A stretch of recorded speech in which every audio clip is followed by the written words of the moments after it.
2012 წლის რუსული სპეცოპერაცია რომ ჩატარდა საქართველოში და ბიზინა ივანიშვილი რომ მოიყვანა რუსეთმა დამოუკიდებელი საქართველოს სათავეში იმ ხანად ერთი პერიოდი 14-15 შესაძლოა 16 წლამდეც კი ბიზინა ივანიშვილს ჰყავდა თანამოაზრეები, გუნდის წევრები, რომელთა მიმართაც ანტიპათიით ვერ განეწყობოდი. იმიტომ რომ ყოველ შემთხვევაში საჯაროდ ისინი პოზიციონირებდნენ როგორც მედასავლეთეები. მაგრამ დროთა განმავლობაში ბიზინა ივანიშვილმა ისინი გასრისა. გვარებით შემიძლია გავიხსენოთ ცხადია, მაგრამ მოდი ამჯერად პოლიტიკური პარტიებით შემოვიფარგლები და უკვე თქვენ ამ პოლიტიკურ პარტიებში ვინც იყო, ისინი თავად გაიხსენეთ. თავისუფალი დემოკრატები პირველ ყოვლისა და მერე უკვე რესპუბლიკური პარტია.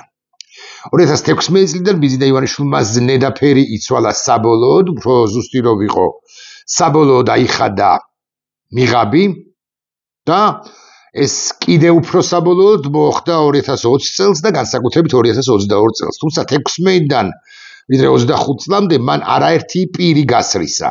სხვებიც თავისუფალი დემოკრატები ხომ გასრისა, რესპუბლიკელები ხომ მისრისა და სხვებიც გასრისა, რომლებიც მისი ბანკის ან უშუალოდ მისი თანაგუნდელები იყვნენ, ან ბანკის ყოფილი თანამშრომლები იყვნენ და ასე შემდეგ, პრემიერ-მინისტრებიც შეგვიძლია გავიხსენოთ, ძალოვანი მინისტრებიც შეგვიძლია გავიხსენოთ და ასე შემდეგ და ასე შემდეგ. ახლა კი გვარებს დავასახელებ.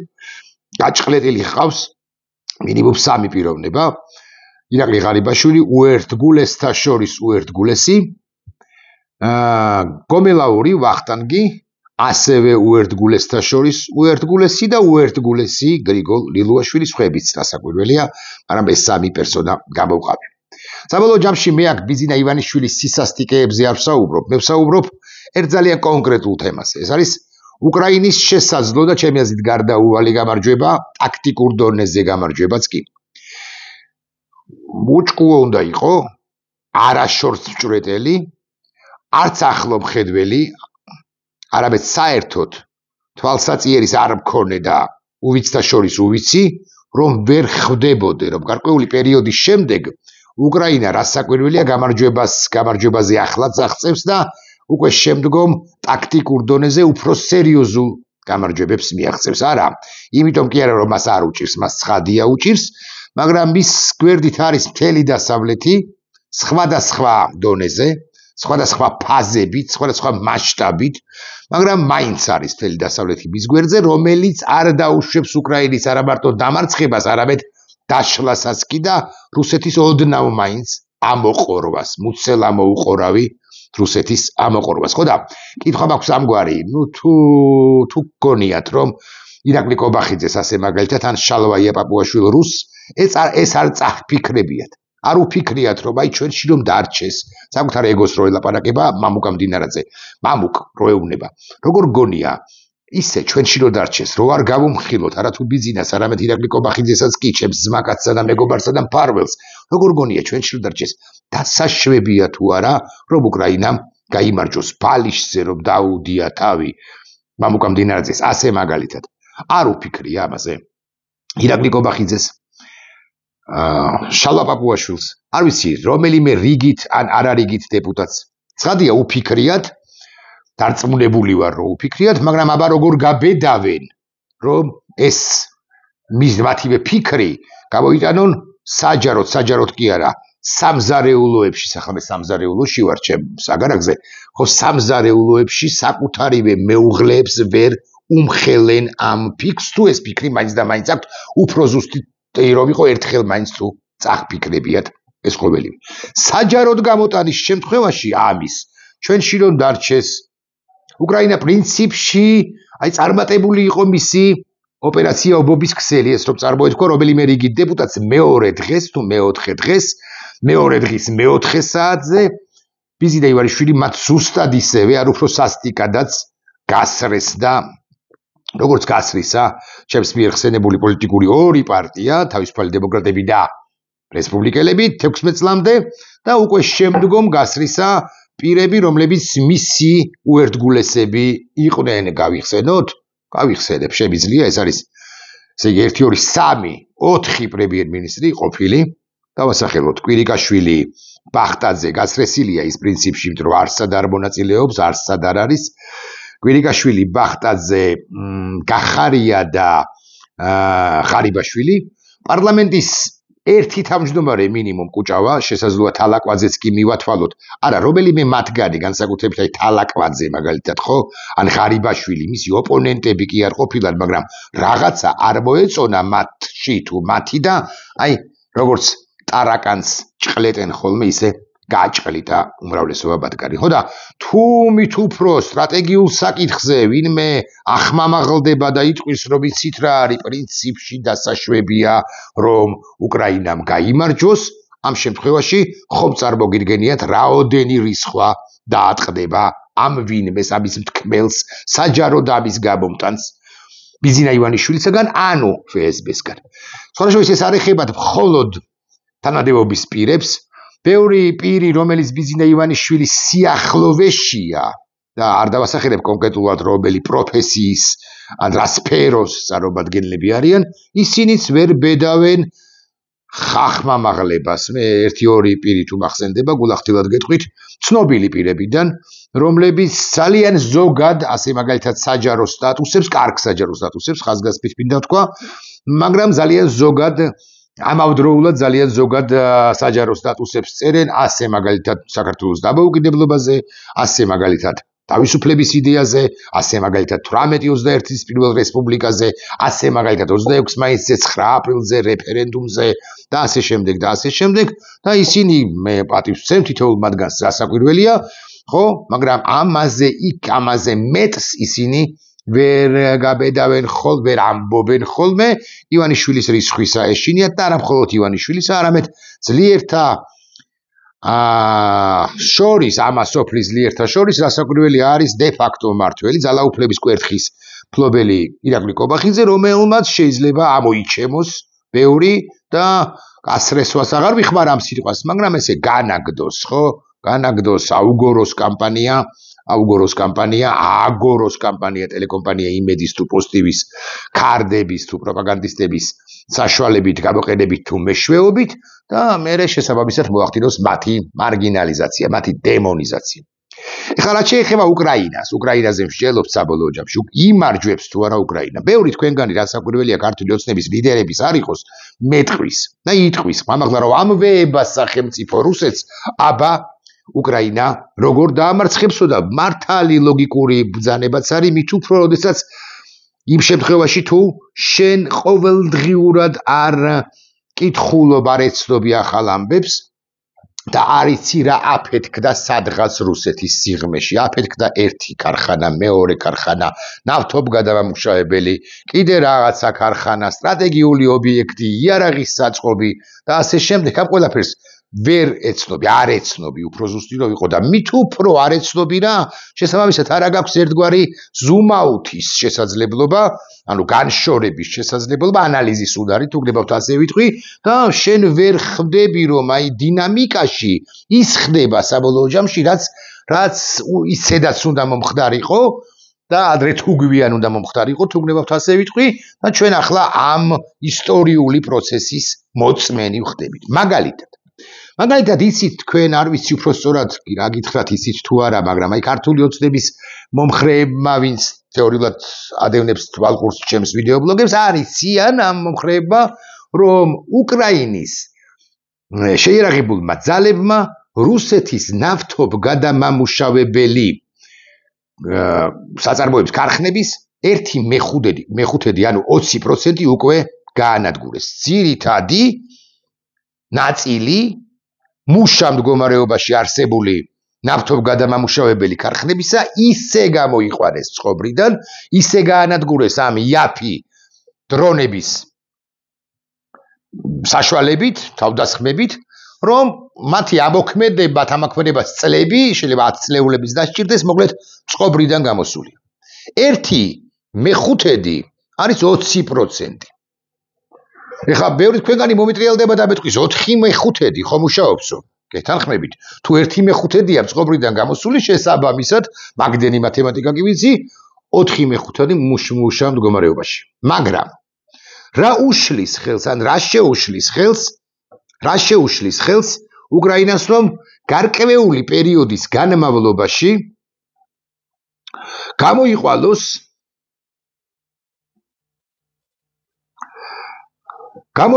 წყობრიდან ხსენებული 4/5-დან დარჩენილი 4/5-დან კიდევ მნიშვნელოვანი ნაწილი. მით უფრო რა შეუშლის ხელს იმის გათვალისწინებით, რომ უკრაინა ან უკვე იღებს, უბრალოდ თან უკვე იღებს და მომავალშიც მიიღებს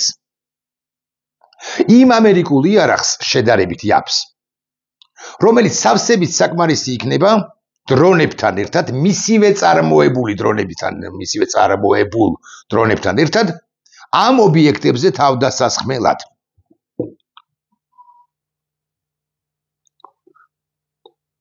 უყურეთ. რამდენიმე კვირა უკრაინეთის ტერიტორიაზე ნავთობგადამამუშავებელ ქარხნებს ანადგურებს უკრაინა. ნოვოშახტინსკის ნავთობგადამამუშავებელი ქარხანა მესამე დღეა ცეცხლს ვერ აქრობენ. მე კი არ მეჩვენება. მე კი არ ვიგონებ. სხვა რაღაცეების გახსენება შეიძლება და ახლა კიდევ ერთი კითხვა მაქვს. თუ უკრაინა და ეს ფაქტია რომ მიიღებს, თუ უკრაინა მიიღებს საშუალო დისტანციაზე ან საშუალო და გრძელ დისტანციაზე რომ ისვრის იმ იარაღს და ამას კონკრეტულად რა ქვია კი იცით, მაგრამ მე მაინც დავაზუსტებ. მე გეკითხებით ამ შემთხვევაში როგორ ახერხებს, როგორ ვერ მოახერხებს ის დანარჩენი 4/5-ից ან 4/5-დან ნახევარის გაუქმებას, მაგალითად იმ ნავთობგადამამუშავებელი ქარხნებისა და იარაღის საწყობებისა და სტრატეგიული ობიექტებისა, რომელიც რუსეთში არის. საქმე ის არის, რომ ბიზინა ივანიშვილს ამ ყველაფერს ვერ დააჯერებ. უკრაინას უკვე ეგზავნება თითქმის 1 მილიარდი დოლარის ღირებულების ახალი იარაღის პარტია, ერამი, რომლის 480 კილომეტრზე მფრენ ფრთოსან რაკეტებს გულისხმობს. გარდა ამისა, ვაშინგტონი კიევს ყოველთვიურად დაახლოებით 1 მილიარდი დოლარის იარაღით ამარაგებს ნატოს მოკავშირეების ხარჯზე. ესე იგი, ამას ამბობს ვაიტეკერი შეერთებულ შტატებში ნატოს ელჩი.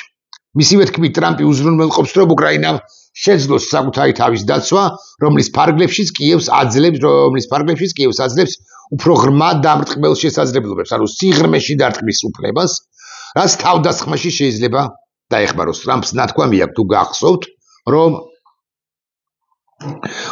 ნახევრად ხუმრობით, რომ ემან რამე რო იყოსო, პეტერბურგს და მოსკოვს დაარტყავთო, კითხა მან ერთხელ არც თუ დიდი ხნის წინ ზელენსკის.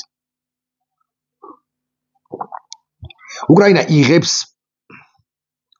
რუსეთის სიღრმეებში, არა მხოლოდ ოკუპირებულ ტერიტორიებზე, არამედ რუსეთის სიღრმეებში თავდასხმების განხორციელების უფლებას. თუმცა სამართლიანობისთვის მინდა ითქვას, რომ ეს უფლება ჯერ კიდევ 2024 წლის მაისში მისცა მას პრეზიდენტმა ბაიდენმა. სამართლიანობისთვის ისიც უნდა ითქვას, რომ ამერიკული იარაღის გარდა უკრაინა აწარმოებს, რომელსაც იღებს, უკრაინა აწარმოებს საკუთარივე იარაღს, სადაც მას, რომელშიც გამოყენებისთვისაც მას ნებართვა სულაც არ დასჭირდება. და თუ უკრაინა, ასე მაგალითად, ფლამინგოს ტიპის იარაღით დაარტყავს 3000 კილომეტრს დაფრინავს, კი არ ვიგონებ. დაარტყავს რუსეთს და რუსეთის სტრატეგიულ ობიექტებს, მე კითხვა მაქვს ობიექტური. როგორღა ამარცხებს რუსეთი უკრაინას? ტაქტიკურ დონეზეც კი. ოღონდ, ამბავი ის არის, რომ ქართული ოცნების გაქსუებული პირები, კალაზის დავკაცობით ალბათ, ამას ვერასოდეს იტყვიან. და რაც უფრო არ იტყვიან, მით უფრო მოახლოვდება უკრაინის ხო, პრინციპი პროპორციულად ამაზე კი არ არის დამოკიდებული, მაგრამ მოახლოვდება უკრაინის გამარჯვება, მოულოდნელი, მათთვის მოულოდნელი გამარჯვება. მაგრამ მე აქ სხვა საკითხს მინდა გამავახვილო ყურადღება. იცით თქვენ, რომ შავ ზღვაში ძალიან უჭირს რუსეთს. კრეისერი მოსკვა რო არ არსებობს 2022 წლის აპრილის თვიდან, ეს ყველამ ვიცით. ნატოსთვის პრინციპულად მნიშვნელოვანია, რომ შავ ზღვაში რუსეთი იყოს გვარიანად დასუსტებული.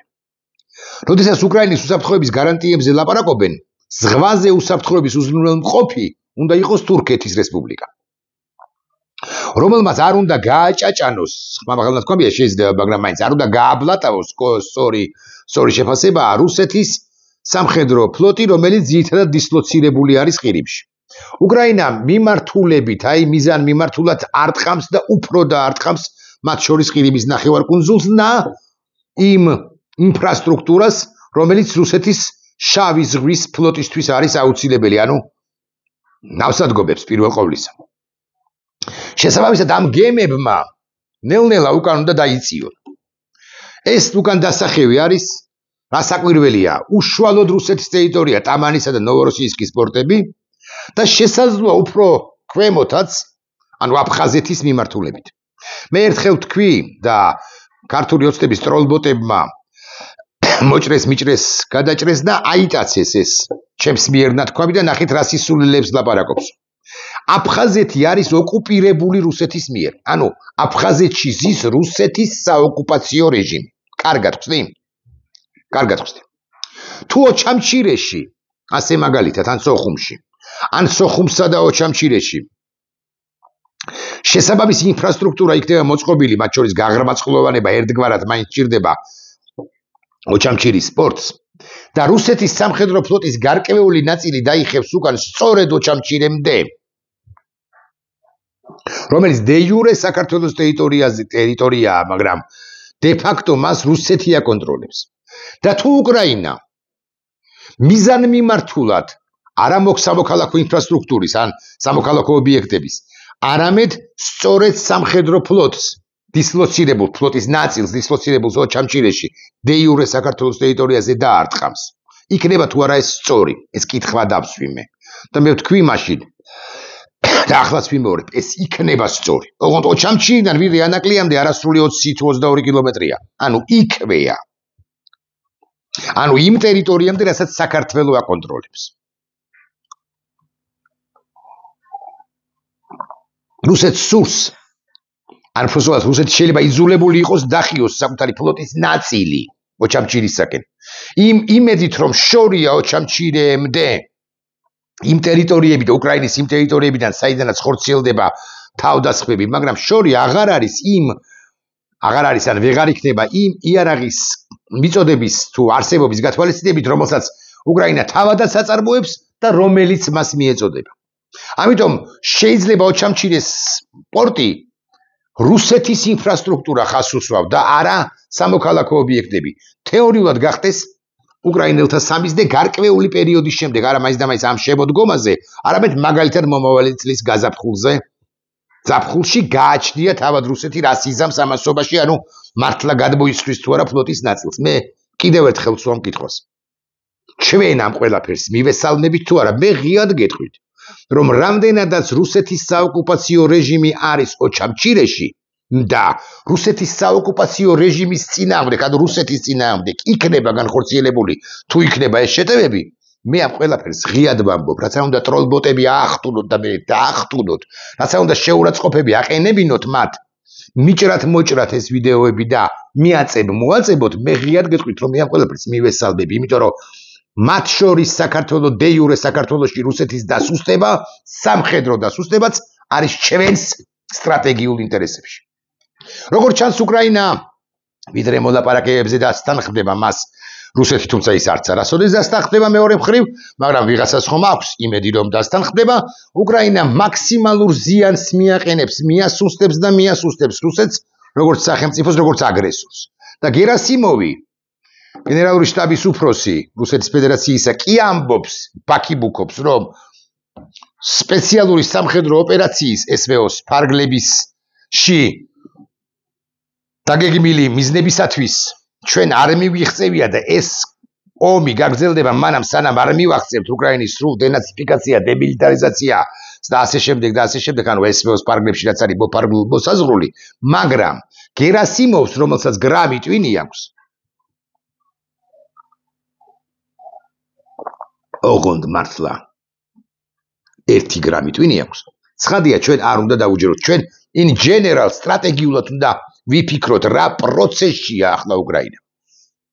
მე მაინც გონია, კიდევ ერთხელ ვიმეორებ, რომ ვიდრე პუტინის ცოცხალია, ის არანაირ მოლაპარაკებებს არ დასთანხმდება და მოლაპარაკებები შეიძლება შეესდგეს უკაცრავად ამაზე არ ვკაბათობ საბოლოო შეთანხმებას არ დათანხმდება მას უნდა მთელი უკრაინა და ყირიმი იქნება თუ დონბასი იქნება მას სჭირდება მხოლოდ იმისთვის რომ მერე ზეწოლა განახორციელოს გადარჩენილ უკრაინაზე ამიტომ სულ რომ მოლაპარაკებებს დაჰყაბულდეს ის გარკვეული პერიოდის შემდეგ და ხელით ჩამოართვა ზელენსკის და რამე დოკუმენტზე მოაწეროს ხელი მოფერიანების შემდეგ რუსეთი კიდევ უფრო გაძლიერდება მაგრამ ამასობაში უკრაინაც არ არის ის ქვეყანა რომელიც რამის დამთმობია და ამას ვერ ხედავს უკრაინა ძლიერდება ამასობაში და ბალიშზე რომ უდევთ ქართული ოცნების ლიდერებს თავი და არ გონიათ რომ უკრაინა გაიმარჯვებს ორ ამოულოდნელად ჩამოკრავს მათთვის უბედურების ზარი და უკრაინას სწორედაც რომ ერთ არამშვენიერ დღეს მათთვის ისეთ წარმატებას მიაღწევს ისე წაიწევს ტაქტიკურ დონეზე წინ რომ გამოღვიძებულ რომელიმე ბანდიტს ქართული ოცნებიდან შეიძლება ახმამაღლება მოუწიოს კიდეც იმის თქმა არა ივანიშვილს იმის თქმა რომ პრინციპში უკრაინამ მიაღწია გარკვეულ წარმატებას ოღონდ ამბავი ის არის რომ ამათ ბიძინა ივანიშვილის გუნდის წევრებს უკრაინის გამარჯვება არ უნდათ ეს უმნიშვნელოვანესია მათ უნდათ რომ უკრაინა დამარცხდეს რომ დაამტკიცონ თავიანთი ბრჭყალებში სიმართლე იმის თაობაზე რომ უკრაინა არც უნდა შესულიყო ამ დაპირისპირებაში და უომრად წინააღმდეგობის გარეშე უნდა დანებებულიყო და უნდა მოეხარა თავი თუ კედი უნდა ეთქვა რომ მე ვარ შენი მონა ვალოდია პუტინი უკრაინამ სხვა გზა ირჩია ზელენსკიმ სხვა გზა ირჩია ზელენსკიმ აირჩია ანტი ივანიშვილის გზა ანტი იანუკოვიჩის გზა ზელენსკიმ აირჩია შეურიგებლობის გზა და მართალი ბრძანებაა რომ ბევრი უკლე ძალიან ბევრი მოქალაქე დაეღუპა უკრაინას არ ვიცი ზუსტი რაოდენობა ღმერთმა უწყის რამდენია მოდი ავიღოთ 300-დან 500,000-მდე მართალი ბრძანებაა ეს მართალი ბრძანებაა რომ ჯოჯოხეთური რუსეთის შეტევების შედეგად ახლა რამდენიმე ბავშვი დაიღუპა უკრაინაში კი არა კიევში უკრაინის დედაქალაქ კიევში მართალი ბრძანებაა ეს მაგრამ ისტორიისათვის მაგრამ ბოდიში ამ სიტყვისთვის ისტორიისათვის არის მთავარი შედეგი და შედეგის მიხედვით ამერიკელთა დახმარებით ამერიკელთა კომბინაციით რომლის მიხედვითაც ევროპელებს მიხიდიან ისინი იარაღს ყიდიან და მიხიდიან მომავალშიც და ევროპელთა ძალისხმევით და უკრაინელთა ბრძოლისა და გამო უკრაინა არა მხოლოდ სტრატეგიულად არამედ ტაქტიკურ დონეზეც იმარჯვებს და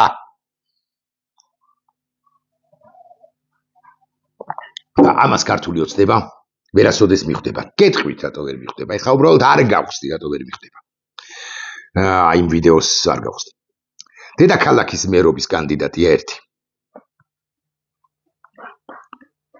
ბევრი ფული აქვს ისედაც ბევრი ფული ჰქონდა ახლაც აქვს და მომავალში უნდა რომ მეტი და მეტი ჰქონდეს ამიტომაც კორუფციულ ხლაფორთებშია კიევის დინამოში თამაშობდა ოდესღაც ფეხბურთს კიევის დინამოს ვარსკვლავი მეგავარსკვლავი სოფლიო დონის ფეხბურთელი შევჩენკო იყო მისი ძმაკაცი კიევი არ არის მისთვის უცხო ქალაქი ორი ბინა აქვს შეიძლება არც იცის რომ აქვს ეგრე მაგის პასუხია ორ თვეში მე ვიცი რომ არ იცის რაღაც კომპანიები მართავდნენ და მე ჩამოვართვეს ეს ბინები არც აკირავებდა ან აკირავებდა მოკლედ კახაკალაძეზე ვლაპარაკობ დედაქალაქის მერობისთვის ემზადება მაღალი ალბათობით კი არა 100%-იანი ალბათობით გაყალბებით თუ გაყალბების გარეშე მას აირჩევით აი ამ გაქსუებულმა კახაკალაძემ გადაწყვეტილება მიიღო რომ დასავლეთ საქართველოს ზოგიერთი ქალაქ-სოფელი მიმოეარა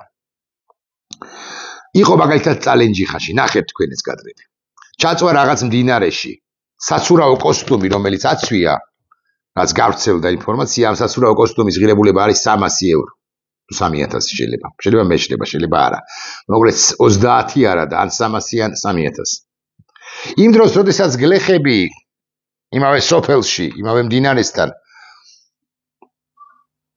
წვალებით მიუყვებიან აღმართ-დაღმართებს ამ სიცხესა და ხვატში გაუბედურებულნი არიან ის 500 ევროიანი სათვალით ჩაწვა იმ მდინარეში, არც ვიცი რა ქვია იმ მდინარეს. არა აქვს პრინციპული მნიშვნელობა. მე იქიდან გადმოვიდა თუ ამოვიდა და 5 მილიონ ლარიან ფერარიში ჩაჯდა დამატებით.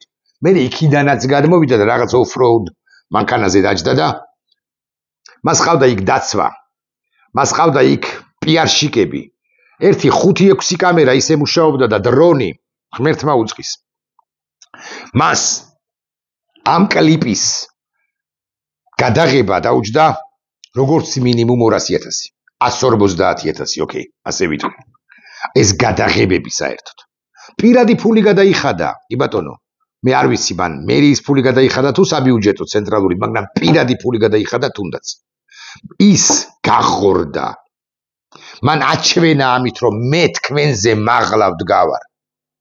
და იმ პირობებში, როდესაც ჩვენ ვიცით როგორები არიან ევროპელი ლიდერები, ბატონები გზავრობენ, მერცი მაგალითად კადრები გავრცელდა, გერმანიის კანცლერია, დედაქალაქი თბილისის მერი კი არ არის, თლად გერმანიის კანცლერია, თვითონვე იღებს ჩემოდანს ჩანთას, საქმიან ჩანთას, შეაქვს მატარებელში, საბარგულს მანქანისა თვითონვე აღებს და ასე შემდეგ, არავინ არ ემსახურება არც პიარშიკები მათ შორის. ხო, ამ პირობებში მან კალაძე მაჩვენა რომ მათზე მეტიც არის, არა მხოლოდ წალენჯი ხელებზე თუ ზოგადად სამეგრელოს მოქალაქეებზე თუ საქართველოს მოქალაქეებზე, ხო, არამედ ყველაზე მეტია. გამეტებთ თავს. აი ამ კალაძეს ეხა უკრაინის თემას რომ მიუკავშირო ეს ყველაფერი. უკრაინის გამარჯვებას, გაქსუებულს დაუსაბუთებ. ვერ დაუსაბუთებ. იმიტომ რომ ის სავოკია, სავოკი, ანუ საბჭოთა ადამიანი. არა მხოლოდ იმიტომ რომ საბჭოთა კავშირში დაიბადა, არამედ იმიტომ რომ მენტალურად აი ქურდულ, მენტალურ, საბჭოურ, რუსულ, მაფიოზურ, ბანდიტურ ამბავშია და ბანდიტურ თვალსაჩინში ვინც არის ის უკრაინის გამარჯვებას არა და ვისაც უნდა ფერარით მარიაჟობა წალენჯიხაში მილანში არ დადის ეგეთი მანქანები სადაც ის თამაშობდა წალენჯიხაში ვისაც უნდა მარიაჟობა ფერარით ჯერ ის რა სიგოიმე იყო მუსტანგით რო დადიოდა ლელოს ლიდერი სიგოიმე იყო და ეს კიდე ოვერ სიგოიმეა თლად გულახდილებით თუ ვიქნებით ვინც ამას ვერ ხვდება ამ შემთხვევაში ხაზარაძეს არ გულისხმობ კალაძეს გულისხმობ ის უკრაინის მხარდაჭერი და თავისუფლების მხარდამჭერი ბრძოლის მხარდამჭერი წინააღმდეგობის მხარდამჭერი ვერასოდეს იქნება კალაძე წარმომადგენელია ბიზინა ივანიშვილისა ბიზინა ივანიშვილი კიდე უარეს დღეშია ამ მენტალური გაჭედვების twin-თან ნაოჭების შევიწროებისა და გამო მაგრამ უკრაინა გაიმარჯვებს ეს რომ იცოდეთ იმიტომ რომ ამერიკელები ეხმარებიან და უკრაინელებმა იციან თავისუფლების პასი ეხლა მიჭერ მოჭერით ეს ყველაფერი და გაგიჟდა ტაბლიაშვილიო გთხოვთ გაავრცელეთ ხო ტაბლიაშვილი გაგიჟდა ოღონდ უკრაინა გაიმარჯვებს ხო ტაბლიაშვილი გაგიჟდა ოღონდ საქართველოს გაიმარჯვებს ხო ტაბლიაშვილი გაგიჟდა მაგრამ თავისუფლებაზე ძვირფასი მაინც არაფერი არ არის თქვენ ყველანი ხართ ვინც ამას წერთ მონები წერტილი